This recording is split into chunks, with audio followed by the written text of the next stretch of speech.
सरकार ने कह दिया, अखबार में आ गया लिखित ये कि जिसकी सालाना आय 1,80,000 से कम है हरियाणा में, उनके बच्चे अगर गवर्नमेंट स्कूल में जाते हैं तो 500 रुपए फीस देंगे।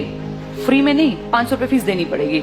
और अगर उनके बच्चे प्राइवेट स्कूल में जाते हैं तो सरकार उनको 1100 रुपए देगी।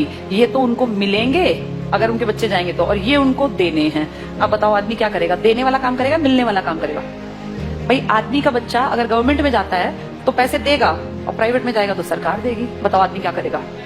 प्राइवेट भेजेगा, अपने घर से 500 क्यों लगाएगा? एक तो सरकारी, एक तो प्राइवेट। तो आम जो ये गरीब आदमी अपने बच्चे को कहाँ भेजेगा? ये देखो कितनी अच्छी चाल है, अगर तुम्हें समझ में आए तो। ये चल रही है सरकार। 1100 रुपए सरकार कहती है हम भर देंगे आपके बच्चे के, आपको चिंता नहीं करनी। अगर आपने सरकारी में पढ़ाया तो कितने रुपए लेंगे? 500। तो आदमी सोचेगा 2 बच्चे हैं, क्यों 1000 रुपए फूकूं, इससे बढ़िया प्राइवेट भेजूं, सरकार देगी मेरे बच्चे के पैसे, देगी भी सरकार।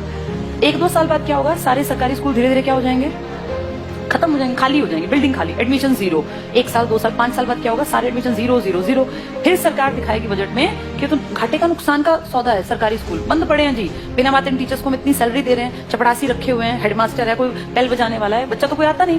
तो कहेंगे काम करो, इसको बेचो, इस प्रॉपर्टी को बेचना स्टार्ट करो। सरकारी प्रॉपर्टी है, हर गांव में सरकारी स्कूल है। आप सोचो कितने स्कूल होंगे भारत में। धीरे धीरे करके अगले आने वाले 5 से 7 साल का भारत ऐसा बता रही हूँ मैं, जो होगा देखना तुम्हारे सामने। ये सारे स्कूलों का दाम निकलेगा, दाम इन द सेंस भाई जहां जितनी महंगी प्रॉपर्टी है वहां महंगा। अब कौन खरीदेगा पूरे देश की बेल्ट को? जिसके पास पैसा है। तुम और मैं तो नहीं खरीद सकते देश के स्कूल, तो उस देश के पूरे स्कूलों को खरीदने का किसके पास पैसा है? अंबानी और अडानी ये ले लेंगे सरकार से कि जी हम इतने करोड़ रुपए आपको देते हैं, सरकारी स्कूलों के बदले हम डेवलप कर लेंगे। और फिर सरकार 1-2 साल बाद कहेगी हम बहुत नुकसान में जा रहे हैं, हमारे बस की 1100 रुपए देने नहीं है। अब गरीब आदमी फंस गया, उसका बच्चा उस टाइम तक 7वीं में पहुंच गया, मान लो पहली से स्टार्ट किया था, 5-6 साल दिए पैसे, अब अटका दिया, हम तो नहीं देंगे पैसे, पढ़ाना है पढ़ा लो, तो अनपढ़ रख लो। अब वो बेचारा गया कि वापस सरकारी में जाके देखो तो सरकारी पे तो ताला है, बोर्ड बदला हुआ है। किसके पास है वो बोर्ड? अब अंबानी। अब अंबानी अडानी प्राइवेट स्कूल है, तो वो जाके फीस पता करेगा तो भैया मैं तो नहीं पढ़ा सकता। वहां से भी गया और वहां की औकात नहीं है, दोनों गए। आने वाले समय में आदमी वो पढ़ा पाएगा जिसके पास बहुत ज्यादा पैसा होगा। देखते देखते तुम्हारी सारी सुविधाएं सरकार से छीन छीन के किसके पास पहुंचाई जा रही हैं? प्राइवेट। बस तुम्हें समझ में लेट आएगा, जब तक समझ में आएगा फिर चीख चिल्ला लेना, फिर थोड़ी ना कुछ होगा। सरकार वापस थोड़ी ना लेती है किसी भी चीज को, दे दी सो दे दी। मैं तुम्हें अपना एग्जाम्पल देती हूँ। जब मैं जॉब में आई थी ना, उस टाइम पर हमारा पहला बैच था जिनकी पेंशन बंद की गई थी। मैं उसकी खुद, जैसे मान लो लाइव तुम्हारे सामने एग्जांपल हूं, जिनकी सबसे पहली पेंशन बंद हुई वो हमारा बैच था। हमें समझ नहीं आया कि सरकार ने क्या किया, क्योंकि उस टाइम हमारी उम्र थी 20-21 साल। 20-21 साल के बच्चे को थोड़ी ना पेंशन की कीमत पता है। लेकिन अब जब उम्र बढ़ रही है तो समझ में आ रहा है सरकार ने सब कुछ खत्म कर दिया बुढ़ापे का।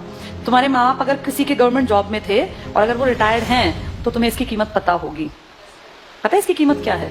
किसी के सामने आखिरी सांस तक हाथ नहीं फैलाना पड़ता। ये है पेंशन की कीमत। आपका बेटा निकम्मा निकले, नालायक निकले, बेटी आपके लिए कुछ ना करे, आपको चिंता ही नहीं।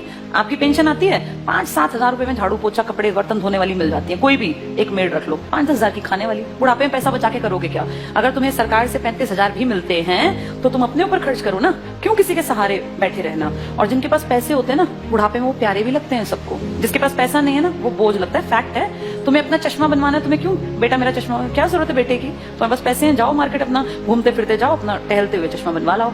ये कीमत बुढ़ापे में जाके अकल आती है। हमारे बैच ने कुछ नहीं किया, मुझे भी समझ नहीं थी, अकल ही नहीं थी। लेकिन अब जब एज बढ़ रही है ना और हम देख रहे हैं दुनिया को, तब समझ में आ रहा है कि सबसे कीमती चीज इंसान के पास बुढ़ापे में पेंशन होती है। मेरे खुद के फादर पेंशनर हैं, तो हमें दिखता है कि पेंशन की जो वैल्यू है ना वो किसी चीज की नहीं है। इतना रखा पैसा आप यूज नहीं कर पाते। महीने के जब वो 30 हजार आते हैं ना, तो आपको लगता है यार मैं तो जब तक जीऊंगा आखिरी सांस तक ये तो आने ही आने हैं, और ये बढ़नी आप फ्री होकर काम करते हैं। लेकिन ये अकल उनको थी जो पेंशन यूज कर रहे थे या बुढ़े थे। पेंशन रोकी किसकी गई? जवानों की, जिनको अकल नहीं थी। हमें थोड़ी ना अकल थी 20-21 साल में कि पेंशन बंद करने से किसी ने कुछ कहा ही नहीं। सरकार ने सीधे कह दिया अब के बाद आगे जो बच्चे आएंगे नौकरियों में उनको पेंशन नहीं मिलेगी। अगर हमें अकल होती, सारे देश के लोग आवाज उठाते तो ना बंद होती पेंशन। अगर सब भाई किसानों ने क्या किया, इकट्ठे हुए तो क्या कृषि कानून वापस नहीं हुए ना? तो अकल हो तो आदमी उस टाइम पे सही डिसीजन ले ले। पर आज अब तुम कितनी कोशिश कर लो, क्या सरकार पेंशन बहाल कर देगी? नहीं करेगी। मतलब ना के बराबर है। एक आधा राज्य को करे, लालच में 1-2 साल में कह दे, पर वैसे नामुमकिन बराबर है। इसीलिए जब चीजें बंद हो रही होती है ना, तब जागना होता है कि सरकार गलत कर रही है। अब सरकार स्कूलों की तरफ गलत कर रही है। इसकी अकल 7-8 साल बाद की जनरेशन को आएगी, जब वो देखेंगे कि पढ़ाने के लिए ना तो सरकारी बचेंगे और प्राइवेट मुंह खोल के पैसे मांगेंगे। अब या तो पढ़ा लो या तो अनपढ़ रख लो, फिर फंसेंगे लोग।